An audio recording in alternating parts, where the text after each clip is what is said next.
एक चीज मैं बता करके जाता हूं, मेरी जिंदगी में पेश आने वाला एक वाकया, मिलाद मुस्तफा। अक्सर अब मैं बात को समेट रहा हूं, खत्म कर देता हूं। ये हर साल मैं बयान करता हूं, आपकी भी जिम्मेदारी है। मैं ट्रेन से उतर रहा था अपने वतन में, ये मिलाद का दिन था, यानी 12वीं शरीफ। एक नौजवान आता है और मुझसे कहता है, हजरत आज 12 रबीउल अव्वल है, आप सफर से आए हुए हैं, मुझे कुछ ऐसा बता दो कि हुजूर सल्लल्लाहु अलैहि वसल्लम को मैं खुश कर दूं, मैं ऐसा कुछ करूं मिलाद में हुजूर को कोई तोहफा दे दूं। वैसे तो झंडे बहुत लगाते हैं, लाइटिंग भी बहुत करते हैं, हम मिठाई भी बहुत तकसीम करते हैं, सब करते हैं, कुछ ऐसी चीज बताओ। वो ध्यान में ऐसी अचानक मेरे बात आई, कहा देखो अल्लाह के नबी सल्लल्लाहु तआला अलैहि वसल्लम की जो पसंदीदा चीजें थी, अमल था, वो कमजोरों का बोझ उठाते थे।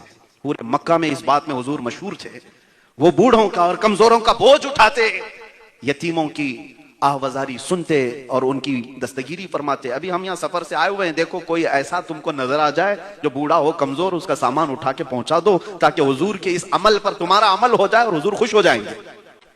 उस नौजवान की बात मैं बता रहा हूं, ये रियल है। मैं तो चला गया, वो ढूंढ रहा था ट्रेन से उतरने वाले हर पैसेंजर को। एक बूढ़ी औरत उतरी, 2 शॉपर उसके हाथ में थे, बड़े बड़े थैलियां, और ये नौजवान उसके पास गया और कहा कि अम्मा जान मुझे ये दे दो, मैं पहुंचा दूं। वो डर गई, कहा कि एक नौजवान है, तू कुली है, ड्रेस भी नहीं है, कुछ भी नहीं है, और तू सामान क्यों उठाएगा मेरा? ना बाबा मैं सामान नहीं दूंगी। ये जिद करने लगा कि कुछ नहीं, आप डरो मत, सेफ है, और ना मैं चोर हूं, उचक्का हूं, कुछ नहीं, आपका सामान जहां तक बोलोगी पहुंचा दूंगा। वो डर गई कि ये क्यों इतना आर्ग्यू कर रहा है मुझे, मेरा सामान उठाना तुझे क्यों? उसने कहा अम्मा बस बात ये है कि आज हमारे प्रॉफेट मोहम्मद सल्लल्लाहु अलैहि वसल्लम का जन्मदिन है, उनकी पैदाइश का दिन है, और उनकी ये सुन्नत यानी उनका महबूब अमल था कि जब वो कभी किसी कमजोर को, बूढ़े को बोझ उठाया देखते थे तो उसका सामान ले लेते थे। मैं भी इसीलिए आया हूं, आप अपना सामान दे दो, मैं उठा करके ले जाऊंगा।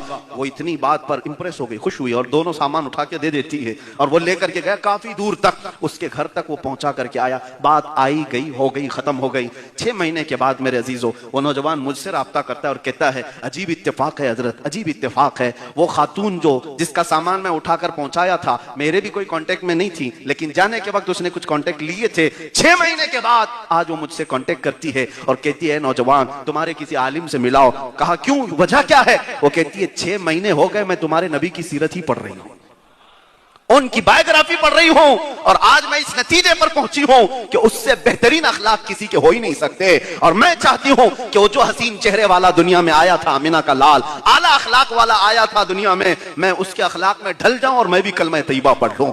मैंने उस वक्त महसूस किया अगर एक नौजवान सही तरीके से मिलाद मनाता है तो मेरे मुस्तफा से कितने को करीब वो कर देता है, अगर गलत तरीके से मनाते हो तो हुजूर से लोगों को दूर कर देते हो। आज ये अहद करके उठो कि मिलाद